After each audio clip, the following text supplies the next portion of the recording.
저는 오늘 여러분들과 함께 그가 생수를 내게 주었으리라 라는 말씀으로 함께 은혜의 말씀을 나누고자 합니다. 예수님께서는 당시에 종교 지도자들과 어떤 불필요한 충돌을 피하기 위해서 그 유대 지역을 떠나서 이제 갈릴리라고 하는 지역으로 가시길 원하셨습니다. 그 당시 약 1세기 초죠. 1세기 초의 팔레스타인 지형은 남쪽으로는 유다라고 하는 이제 이스라엘이 남쪽에 이제 있고요. 그 다음에 그 이스라엘이 전체가 이스라엘이죠. 하지만 이제 유대라고 하는 지역이 있고, 이제 북쪽으로는 갈릴리라고 하는 지역이 있어요. 그 중간에 사마리아라고 하는 지역이 있는 거예요. 그래서 이렇게 이제 어떻게 보면 세 등분으로 구분되어지는 지역이라고 보여지면 좋겠습니다. 그래서 오늘 말씀 가운데 예수님께서는 유대를 떠나서 갈릴리로 가시기를 원하신다라고 말씀을 하고 있는데, 이제 이거를 우리가 감안을 해 두셔야 돼요. 이제 실질적으로 유대라고 하는 지역이 있고 갈릴리가 지도상으로는 북쪽에 있지만 항상 이스라엘 민족들은 이 예루살렘 그 성전이 있는 그곳을 기점으로 해서 다 내려가는 거예요. 방향적으로 북쪽에 있다 하더라도 내려가는 그런 말로 표현을 많이 한다라는 걸 염두에 두시면 좋겠습니다. 물론 갈릴리를 가기 위해서는 사마리아를 통과해서 직선으로 통과해서 지나가는 것이 가장 빠른 길이긴 하겠죠. 그렇지만 그 당시 사마리아인에 대한 좋지 않은 인식을 가지고 있었던 그 유대인들이나 바리새인들은 이런 사마리아인들과 마주치지 않기 위해서 사마리아 지역을 우회해서 돌아가곤 했어요. 그러니까 직선 코스로 가면은 당연히 빠른 길로 갈 수 있겠지만 그 사마리아라고 하는 지역을 돌아서 가는 거죠. 그 지역 땅을 밟고 싶지 않은 거죠. 여러분도 유대인과 사마리아인의 관계를 많이 들으셔서 아시겠지만 사실 그 관계라고 하는 것이 우리가 상상하는 것보다 훨씬 더 좋지 않았다라고 생각하시면 돼요. 사마리아인에 대한 편견은 BC 722년 북이스라엘이 아수르에 의해서 멸망당하면서부터 시작이 됩니다. 북이스라엘이 멸망당하고 나서 약 53년 후에 BC 669년 정도에 아수르바니팔이라고 하는 그 당시 아수르의 왕이 아주 강력한 유민 정책을 펼치게 됩니다. 그래서 그 유민 정책이 시작이 돼요. 그래서 사마리아 지역의 주변의 많은 국가들이 이제 그 지역으로 이주를 하게 되고, 이 정책은 실제로 그 민족의 전통과 문화 그리고 종교까지도 말살하게 되는 그러한 정책을 펼치게 된 거예요. 실제로 북이스라엘은 그 정책으로 인해서 혼혈 민족이 되고 혼혈 민족으로서 멸시를 받게 되는 것이 시작되는 거죠. 그러나 예수님은 이러한 유대인들이나 바리새인들의 편견에도 불구하고 사마리아를 통과해서 가시기를 원하셨다라고 하는 거죠. 또한 예수님의 마음에는 유대인들이나 바리새인들 그리고 종교 지도자들에게 멸시받고 냉대받는 그들을 뭔가 보살피고 그들에게도 구원의 진리를 전하고자 하는 그러한 마음으로 그 지역을 통과하시기를 원하셨다라고 하는 겁니다. 여러분께서도 너무나 잘 아시겠지만 우리나라 역시도 역사와 전통을 자랑하는 또 중요시하는 그러한 나라예요.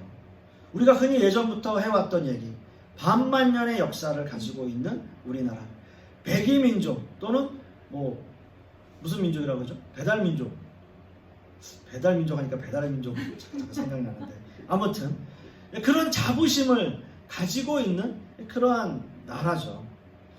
하지만 우리나라의 현실은 좀 달라요. 언제부터인가 농촌에 이제 총각들이 이제 청년들이 빠져나가게 되고 또 젊은 사람들이 빠져나가게 되면서 그곳에 머무르고 있는 그런 청년들이 결혼을 못하고 점점 나이가 들게 되면서 이제 외국에서 이제 해외에서 사람들이 자꾸 외국 사람들이 들어오고 또 그런 사람들과 결혼을 하게 되면서 우리나라 역시도 다문화 국가가 되었어요. 제가 미국으로 떠난 게 1999년인데 제가 2015년도, 16년도에 한국에 들어왔을 때 너무나 놀란 것이 외국 사람들이 정말 많이 늘어났다는 거예요. 그때는 정말 외국 사람 간혹 보이는 정도였는데 지금은 뭐 외국인들이 너무나 많고, 특히 저희가 이제 살고 있는 이 평택이라고 하는 지역은 훨씬 더 많은. 그래서 제가 처음에 송탄으로 이사를 왔던 것도 외국 사람들이 많아서 전혀 제가 이질감을 느끼지 못하는 그런 상황까지 된 것 같아요, 우리나라. 그래서 어떤 의미에서 보면 우리나라도 이제 다문화 가정이라는 거, 다문화가 국가가 되어졌고, 그런 의미에서 보면 이 다문화에 대한 정책들이 우리나라도 많이 필요하다라는 생각을 해보게 됩니다. 외국에서 오랜 기간 동안 이민자로 살았던 저로서는 우리나라에 살고 있는 외국인들에 대한 여러 가지의 이제 상황들을 보면서 우리나라가 아직은 그런 부분에 있어서 많이 부족하지 않나라는 생각을 하게도 됩니다. 예수님께서는 사마리아의 수가라 하는 동네에 들어가셨어요. 수가성, 수가라고 하는 동네에 들어가셨습니다. 사도 요한은 당시에 별로 유명하지 않았던 이 지역에 대해서 보충 설명을 하고 있습니다. 자, 이 지역은 야곱이 세겜의 족장인 하몰의 아들에게서 은 100개를 주고 산 땅이고, 이스라엘 민족이 출애굽한 이후에 요셉의 무덤이 있는 장소이기도 합니다. 이러한 역사적 배경을 가지고 있는 장소에 예수님께서 오셨고, 예수님은 상당히 피곤하신 그러한 상태였습니다. 예수님은 하나님의 아들이셨지만 완전한 인간으로 이 땅에 오셨기 때문에 아주 긴 여정 속에서 힘들고 지친 그러한 모습으로 성경은 이야기하고 있는 거죠.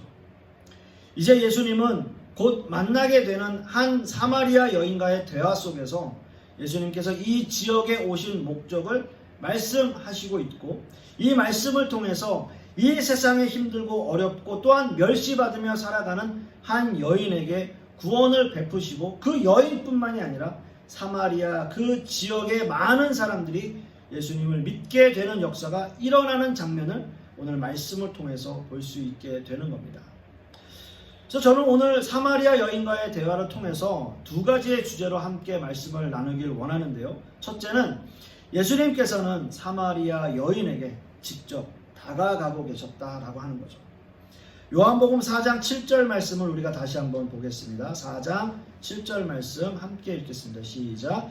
사마리아 여자 하나가 물을 길러 왔음에 예수께서 물을 좀 달라 하시니 라고 말씀합니다. 예수님께서는 사마리아 여인에게 직접 다가가서 물을 달라라는 말씀을 하십니다. 자, 이 말씀이 지금의 이 시대에 살고 있는 우리에게는 그렇게 이상하게 들리지 않고 또 그렇게 이상한 행동이라고 보여지지 않습니다. 자, 그러나 그 당시의 시대적 상황으로 본다면 예수님의 이 행동은 굉장히 파격적인 행동이에요. 당시 혈통적으로 종교적으로 혼합 지역이었던 사마리아 그 자체가 부정한 지역이었고, 문화적으로 사마리아 남자들보다 사마리아 여인들은 남자를 부정하게 만드는 사람으로 간주되었던 시대였습니다. 그런데다가 이 여인은 순결을 지키지 못하고 있는 더 부정한 여인이었기에 예수님께서 하신 이 행동은 굉장히 파격적인 행동이었다라고 하는 거죠. 자, 이런 분위기는 오늘 본문의 9절 말씀에 있는 사마리아 여인의 대답에서 더 분명하게 드러나고 있어요. 이렇게 이야기합니다. 사마리아 여자가 가로되 당신은 유대인으로서 어찌하여 사마리아 여자 나에게 물을 달라 하나이까 하니, 유대인이 사마리아인과 뭐하지 않는다고요? 상종치 않는다고요. 상종치 아니함이로라 라고 말씀하고 있어요. 분명히 말씀하고 있잖아요. 예수님의 행동이 얼마나 파격적인 것인지, 예수님의 행동이 얼마나 파격적인 행동인지 부연 설명을 하고 있는 거죠. 사마리아 여인은 너무나 퉁명스럽게 이렇게 대답할 수밖에 없었던 거예요. 이런 퉁명스러운 대답은 이 여인이 얼마나 많은 상처를 안고 살아가고 있는가라고 하는 것을 보여주는 거죠. 자기 방어 같은 거예요. 자기 방어. 좀 여자분들이 들으시면 어떤 의미에서는 기분이 안 좋은 이야기일 수 있겠지만, 당시에 엄격한 유대인들은 다른 사람들이 있는 곳에서 자신의 아내와 이야기하는 것조차 주저할 정도의 사회 분위기였다라고 하는 거예요. 어떤 분위기인지 아시겠죠? 우리나라도 어때요? 옛날 분들, 저희 뭐 아버님 그 이전 시대에 부인이 얘기하려면 어디서 그런 거 있잖아요. 우리 예전에 할아버님들. 그러니까 그런 거보다도 더한 분위기였다. 거기는 완전히 사회적으로 그런, 또 종교적으로 모든 분위기가 그런 분위기였다라고 하는 거예요. 그렇게 퉁명스럽게 예수님께 대답은 했지만, 이 사마리아 여인은 여느 유대인들과 다른 모습으로 다가오고 계시는 그 예수님을 향해서 왠지 좀 마음이 끌리는, 또는 왠지 마음이 좀 열리는 그런 모습을 보이고 있습니다. 예수님은 여느 유대인들과는 좀 다르다라는 생각을 했을 거예요. 왜냐하면 예수님께서는 어느 누구도 상대해주지 않는 이 여인에게 직접 다가가서 말을 건넸다라고 하는 거예요. 그 행동만으로도, 물론 이 여인이 퉁명스러운 대답은 했지만 그 마음속에는 이 사람 뭐지? 이 사람 어떤 사람이지? 왜 나한테 말을 걸지? 라고 하는 마음이 그 마음속에 있었다라는 거죠. 세상에서 가장 소외된 사람에게 직접 말을 건네시는 예수님. 예수님은 공생의 기간 동안에도요, 늘 이렇게 소외된 사람들과 어려운 이웃들에게 다가가셨어요. 제가 예전에도 한번 예를 들어드린 적이 있습니다만은, 나인성 과부의 이야기. 우리는 그 사건 속에서도 너무나 소외된 한 사람에게 사랑을 베푸시는, 은혜와 자비를 베푸시는 그 예수님의 모습을 볼 수 있습니다. 독자인 아들을 먼저 보내야 하는 한 과부의 심정. 그 심정을 아시는 예수님께서 그 아들을 어떤 도움을 요청하지도 않았고 어떤 말로도 설명하지 않았지만, 그냥 예수님께서는 말하자면 측은지심이죠. 그 아들을 살려주시는 모습을 우리는 성경을 통해서 볼 수 있습니다. 예수님은 그저 직접 그 아들이 죽어있는 관에 손을 대시고 아이를 살리는 그 장면을 우리는 말씀을 통해서 보는 거죠. 왜요? 그냥 그 과부가 불쌍하셨어요. 그 과부가 불쌍했어요. 은혜를 베푸시는 겁니다. 이유가 따로 있었던 게 아니에요. 그저 예수님은 그 과부가 불쌍했던 거예요. 아들을 먼저 보내고 정말 깊은 시름에 빠질 수밖에 없는 그 과부에게 지금 필요한 거 다른 거 아니잖아요. 그 아들 살려주시는 거잖아요. 정말 그것이 한없는 은혜이고 하나님의 사랑이었다라는 거죠. 나인성 과부는 그렇게 예수님께 은혜를 입은 사람이 되었습니다. 아마도 예수님은 이 사마리아 여인도 그러한 불쌍한 마음이었을 거예요. 당시의 시간이 6시라고 합니다. 6시. 6시는요, 지금의 우리 이 시간으로 이야기하면, 지금 시대의 시간으로 이야기하면 12시 정오를 가리켜요. 12시 정오. 팔레스타인 지역의 12시 정오. 저도 캘리포니아에 살았었잖아요. 사막 기후예요. 사막 기후. 12시, 여름에 12시 정오. 굉장히 뜨겁습니다. 굉장히 뜨거워요. 그 뜨거운 시간에, 그럼에도 불구하고 그 시간에 사람들을 피해서 물을 길러 나온다는 것, 그것만으로도 그 여인의 상황이 어떤 것인지를 잘 대변해주고 있다라는 거죠. 12시 정오에 그 뜨거운 시간에 물을 길러 나오는 사람이 있을까요? 없어요.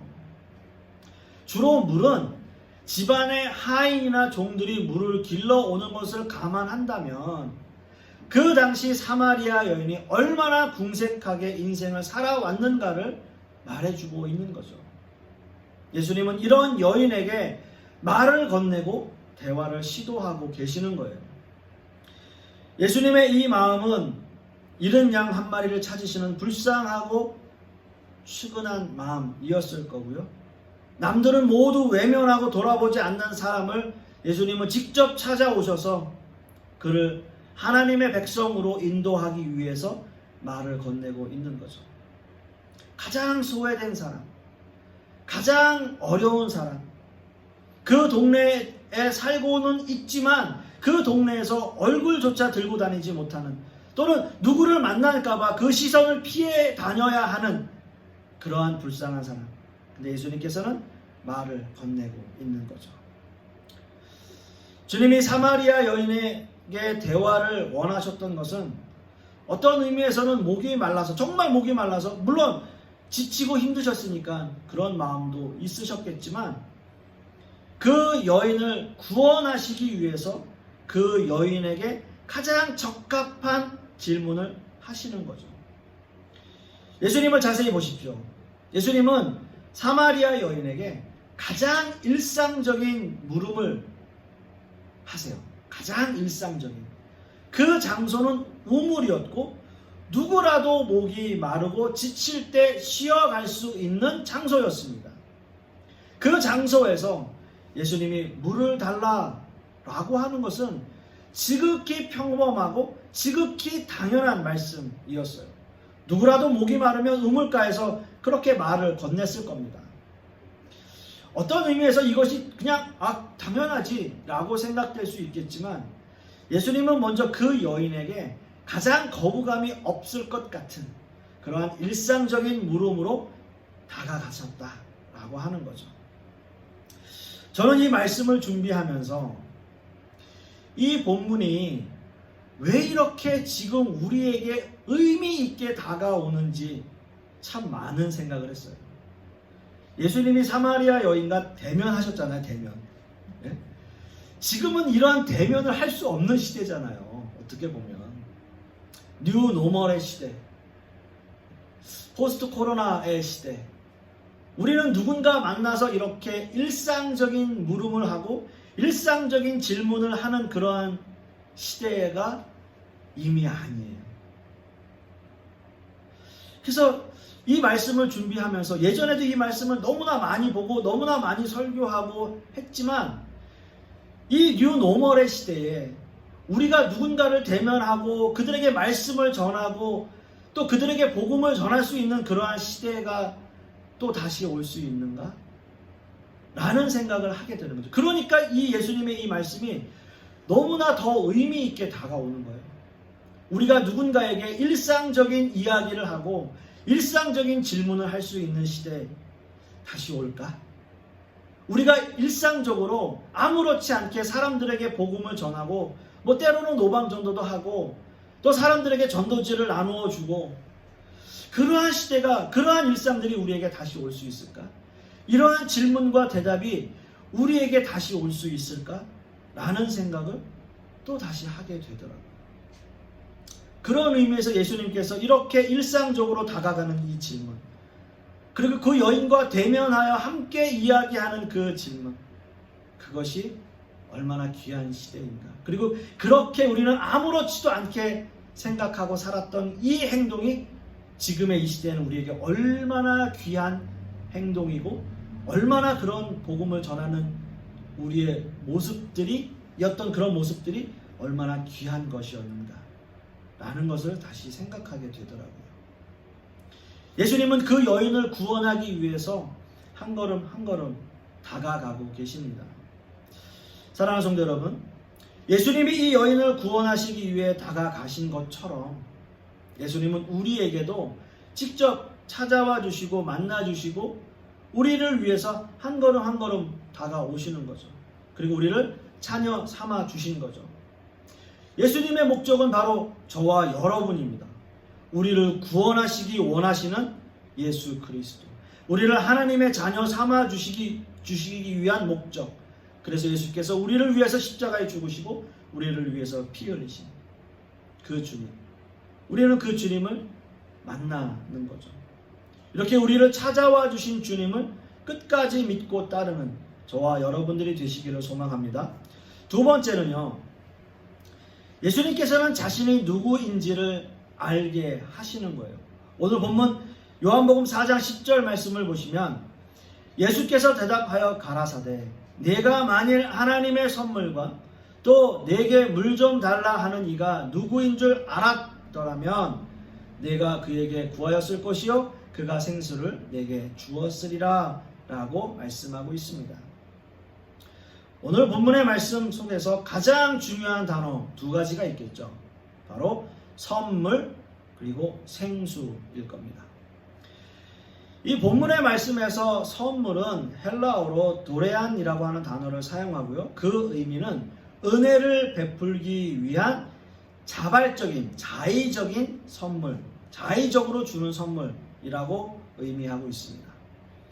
자, 생수라고 하는 단어, 여러 가지 의미가 있을 수 있겠지만 요한복음 4장 14절 말씀에서 영원히 목마르지 아니하리니 라는 표현으로 추정해 본다면 이 생수라고 하는 단어는 성령을 상징하고 있다라고 볼 수 있습니다.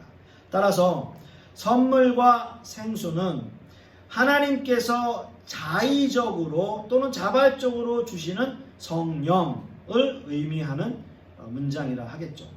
즉 물이라고 하는 것, 즉 생수는 성경에서 성령을 의미하고 있는 거죠. 예수님께서는 이 생수를 말씀하실 때 요한복음 7장에서 이렇게 말씀하셨어요. 요한복음 7장 37절에서 39절 말씀에 명절 끝날 곧 큰 날에 예수께서 서서 외쳐 가라사대 누구든지 목마르거든 내게로 와서 마시라. 나를 믿는 자는 성경의 이름과 같이 그 배에서 생수의 강이 흘러나리라 하시니 이는 그를 믿는 자의 받을 성령을 가리켜 말씀하신 것이라 라고 말씀합니다. 성령을 가리켜서 생수의 강 이렇게 말씀하시는 거죠. 예수님께서는 이제 본격적으로 말씀의 본론으로 이어가시는 거예요. 즉 이 사마리아 여인을 향하신 주님의 목적을 드러내길 원하시는 거죠. 예수님은 지금 이 여인을 향해서 구원을 얻는, 네가 어떻게 하면 구원을 얻을 수 있겠는가 라는 것을 알려주고 계십니다. 그 방법은 하나님을 아는 것이고 성령을 받는 거예요. 하나님을 아는 것, 성령을 받는 것. 하나님이 누구신지 아는 것만이 우리가 영생하는 방법이기 때문인 것이죠. 요한복음 17장 3절 말씀에도 이렇게 기록합니다. 영생은 곧 유일하신 참 하나님과 그의 보내신 자 예수 그리스도를 아는 것이니라 라고 말씀하고 있어요. 영생이라고 하는 것은 예수 그리스도를 아는 거예요. 이 말씀 속에서 아는 것, 지식적으로 아는 것을 의미하는 것이 아니라 이 단어는 히브리어에서 야다라고 하는 의미로 사용되는 단어인데요. 헬라어로는 기네스코라고 하는 단어를 사용합니다. 그 단어의 의미는 전인격적으로 아는 것을 의미해요. 전인격적으로 아는 것. 마치 우리가 어떤 교육을 받지 않았어도, 어떤 교육을 거치지 않았어도 알게 되는 것. 그런 게 뭐가 있을까요? 예를 들어서 어릴 때 아기가 태어나서 어느 정도 시간이 되면 엄마 아빠를 구분하고 알고 엄마 아빠를 부르잖아요. 그 아이에게 특별한 교육이 인지되지 않았음에도 불구하고, 교육을 받지 않았음에도 불구하고 엄마 아빠라는 것을 인지하는 것, 그거는 혈육적으로 아는 거잖아요. 그런 아는 것을 의미하는 거예요. 그래서 예수 그리스도를 아는 것이다 라고 하는 것은 예수 그리스도를 전인격적으로 아는 거예요. 우리가 어떤 교육을 받지 않았어도 우리가 본능적으로 알게 되는 그런 것을 의미하는 거죠. 예수님께서는 이 여인에게 직접 하나님이 누구신가를 말씀하고 계십니다. 하나님은 우리에게 구원의 선물을 주시며 하나님은 우리가 영원히 목마르지 않을 생명수인 성령을 주시는 분이시다 라는 설명을 하고 계십니다. 그리고 그 생수는 더 이상 영적으로 목말라 할 필요가 없는 진정한 생명수다라고 말씀하세요. 근데 이 여인은 세상 속으로 찌들고 영적으로 육적으로 견딜 수 없이 힘들고 어려운 삶을 살아가고 있었을 거예요. 그리고 너무나 갈급하고 목마른 심정이었을 것입니다. 그 심령 속에 예수님은 영원히 목마르지 않을 생명수를 주신다 라고 말씀하시는 거죠. 그래서 그 마음이 영원히 목마르지 않도록 성령을 선물로 주시기를 원하시는 겁니다. 하나님을 알고 하나님을 만난다라고 하는 것은 사마리아 여인의 입장에서는 엄청난 또는 대단한 변화를 의미하죠. 자기 자신이 너무나 창피해서 사람들 앞에 나서지도 못했던 사마리아 여인은 예수님을 믿고 난 이후에 자신이 받은 구원의 은혜를 모든 사람들에게 알리는 자가 되었어요. 그리고 많은 사람들이 예수님께 나아오는 엄청난 기적의 역사를 일으키고 있는 거예요. 이게 주님의 능력이에요. 이게 하나님의 은혜입니다. 주님은 이 세상에서 가장 소외받고 버림받은 한 여인을 구원하시길 원하셨고요. 그리고 그 구원받은 여인을 통해서 많은 사람들이 예수님을 찾기 시작했고 예수님을 믿기 시작했고 주님의 복음이 전파되기 시작하는 거예요. 그 여인을 통해서요. 이게 복음의 능력이에요. 이게 구원의 능력이에요. 이 능력은 한 여인에게 엄청난 변화를 일으키게 되는 거죠. 요한복음 4장 28절 29절 말씀을 보시면 이렇게 말하고 있습니다. 여자가 물동이를 버려두고 동네에 들어가서 사람들에게 이르되 나의 행한 모든 일을 내게 말한 사람을 와 보라. 이는 그리스도가 아니냐 하니 라고 말을 해요. 이것이 이 여인의 변화예요. 가장 큰 변화예요. 지금까지는 자신의 과거를 숨기고 또 사람들을 만날 것을 너무나 부끄러워해서 사람들과 마주치지 않아서 않고 싶어서 정말 사람들이 없는 시간을 오히려 택해서 나왔던 사람이에요. 누구를 만날까봐 그게 겁났던 사람이에요.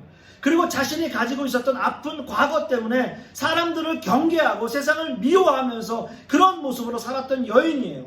어느 누구라도 이 여인에게 정말 따뜻한 말 한마디 한 사람 아무도 없고요. 이 여인 외면하기 바빴고요. 이 여인 밀쳐내기 바빴어요. 그래서 누구라도 만나면 내 상처 때문에 상대방에게도 너무나 퉁명스럽게 받아치는 그런 모습으로 살던 여인이었어요. 그런데요, 이제 달라진 거예요. 변화가 생기는 거예요. 자신의 깊은 상처가 씻겨 나가고 나니까 오히려 그 상처 때문에 더 열심히 주님을 섬기게 되고 더 많은 사람들에게 자신의 이런 모습을 이야기하고 싶고요. 또 주님을 전하고 싶은 그러한 마음이 생겨버리는 거예요. 예수님께서는 한 여인을 구원하신 것뿐만이 아니라 그 여인이 가지고 있었던 상처까지도 치유해 주셨고요. 그 여인을 통해서 예수 그리스도의 복음이 그 지역에 다 퍼지게 되는 놀라운 역사가 일어나게 된 거죠. 예수님께서 말씀하신 그가 생수를 내게 주었으리라. 이 말씀이 성취되는 거예요. 이루어진 거예요. 사랑하는 성도 여러분, 우리 또한 사마리아 여인처럼 어떻게 보면 세상에서 많은 상처를 받고 살아가는 사람들일 겁니다. 우리가 알고도 또 모르고도 우리는 여러 상처들을 받으면서 때로는 그것이 치유되고 때로는 그것이 마음의 깊은 상처로 남기도 하고요. 그렇게 살아가죠. 주님을 알기 전에는 우리는 많은 상처가 있지만 주님을 영접한 이후에도 어떤 의미에서는 여러 모양으로 상처를 받고 살아가고 있어요. 세상에서뿐만이 아니라 교회 안에서도 우리는 그런 상처들을 받기도 하고 주기도 하고 그러면서 살아갑니다. 그런데 여러분, 이러한 모든 것들을 치유해 주실 수 있는 분은 결국 예수 그리스도밖에 없어요. 주님만이 우리의 상처를 아시고 우리를 치유해 주실 수 있는 분이라는 거예요. 주님은 우리의 어떤 모습이라도 상관없고요. 세상 가운데서 상처받고 찢기고 어려운 우리의 모습들이지만 그 모습 그대로 우리를 찾아와 주시고 만나 주시고 우리에게 말을 건네 주시고 우리와 함께 해 주시기를 원하시는 거예요. 우리가 어떤 상황 속에 있다 하더라도 주님은 우리에게 영원히 목마르지 않을 생수를 주시기 원하시는 분이십니다. 어느 누구라도 이 생수를 원하기만 한다면 그 생수를 우리는 마실 수 있어요. 말씀의 결론을 맺습니다. 저는 예수님과 사마리아 여인과의 이 대화 속에서 두 가지의 의미를 찾아보았습니다. 주님은 사마리아 여인에게 직접 다가가셨고요. 아무 생각 없이 남의 눈을 피해 물을 길러온 여인에게 예수님께서 직접 다가가셔서 복음을 전하셨어요. 생각지도 못한 일을 당한 이 여인은 예수님을 통해서 그의 삶이 변화되고 또 그 변화된 모습을 주변의 많은 사람들에게 알리는 그러한 모습으로 변화되게 되었던 거죠. 그리고 그 여인은 하나님이 누구신지를 알려주셨어요. 그것은 영적으로 목말라 있는 그 여인에게 영원히 목마르지 않을 생수를 주신 거죠. 바로 성령을 허락하신 것입니다. 그래서 그 여인의 삶은 완전히 변화되는 삶으로 바뀌었던 거죠. 사랑하는 성도 여러분, 여러분의 삶 속에 직접 찾아와 주신 주님, 여러분 감사하면서 사시고요. 그러한 세상 가운데서 우리를 직접 만나 주시고 우리를 직접 자녀 삼아 주신 주님께 우리는 늘 감사하며 살아야 할 것입니다. 그리고 우리가 받은 이 은혜를 많은 사람들에게 전하고 복음을 전할 수 있는 저와 여러분들이 되실 수 있기를 간절히 소망하겠습니다. 기도하겠습니다.